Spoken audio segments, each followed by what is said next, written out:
ऐं हा, अॼोके प्रोग्राम में शामिल कयूं था ख़ूबसूरत सिटनि सां सहिड़ियल हिकु ख़ूबसूरत अदबी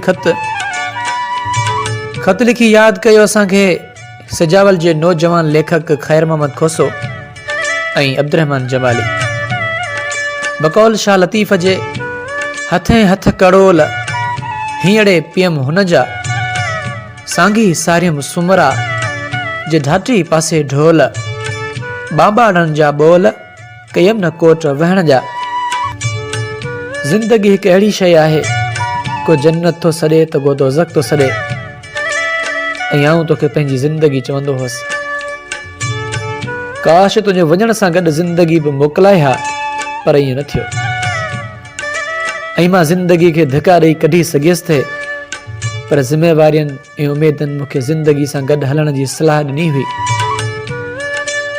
ऐं तोखां सवाइ कहिड़ी ज़िंदगी, तूं न मिले त बाक़ी छा मिलियो, कुझु मिलियो त दर्द ऐं यादि मिली। ॿुध हा ॿुध, दर्द खे मूं दोस्त बणाए छॾियो आहे, हर वक़्तु गॾु हूंदो आहे, बाक़ी मूंखे तड़पाईंदो ज़रूरु आहे।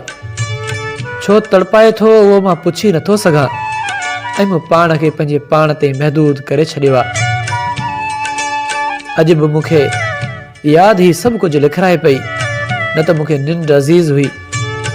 राति जागी न गुज़ारींदो हुअसि ऐं न ई वरी आदाब खाईंदो हुअसि। यादि कर, हा यादि कर, तूं मूंखे पंहिंजे अलविदाई रस्म जो ॿुधायो हो ऐं मां आदाब खाइण लॻो हुअसि त तो मुंहिंजे हथ मां आदाब खसे उछलाए छॾी हुई। उन ॾींहुं तूं मुंहिंजी ख़ुशियुनि टहकनि ऐं शरारतनि जो ॾीओ उजाए वई हुई। तोखे आदाब खां नफ़रत हुई, पर हाणे मां सॼी राति आदाब खाईंदो आहियां। मूंखे रोकण वारी तूं मूंखां वञी चुकी आहीं। मां उन ॻाल्हि ते सोचे रहियो आहियां त तूं मूंखे छॾे कीअं थी वञी सघीं। हा तूं त मूंखे कीअं थी छॾे वञी सघीं, तूं त चवंदी हुई कॾहिं बि तोखे अकेलो न छॾिबो, पर अॼु त मां अकेलो आहियां। हा अॼु त मां अकेलो आहियां, हुजूमन हूंदे अकेलो छो थो महसूस कयां। छा मां चरियो थी वियो आहियां?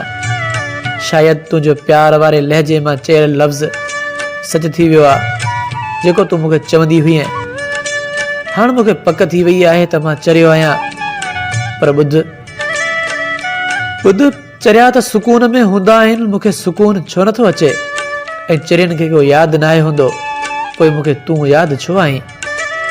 यादि हिकु बेज़मीरो किरदारु आहे जंहिंखे जेतिरो धिका ॾेई कढ वरी वरी ईंदो आहे। तुंहिंजो आवाज़ मुंहिंजे कननि में गूंजे थो, जंहिंखे सिर्फ़ु तसवर में ॿुधी सघिजे थो। ॿियो कोई ज़रियो ई न आहे तुंहिंजी आवाज़ ॿुधण जो। हा ॿुध, हिकु कॉल रिकॉर्डिंग आहे तुंहिंजी जंहिंखे मां सॼी राति ॿुधंदो आहियां। उन में मुंहिंजा ट्रैक बि आहिनि, पर उहे ट्रैक मुंहिंजा केरु चोराए वियो आहे। छा कयां? चोर मिले कोन थो, तोखे चोर चई नथो सघां। ऐं पाण ई पंहिंजे ट्रैकनि जो चोर आहियां।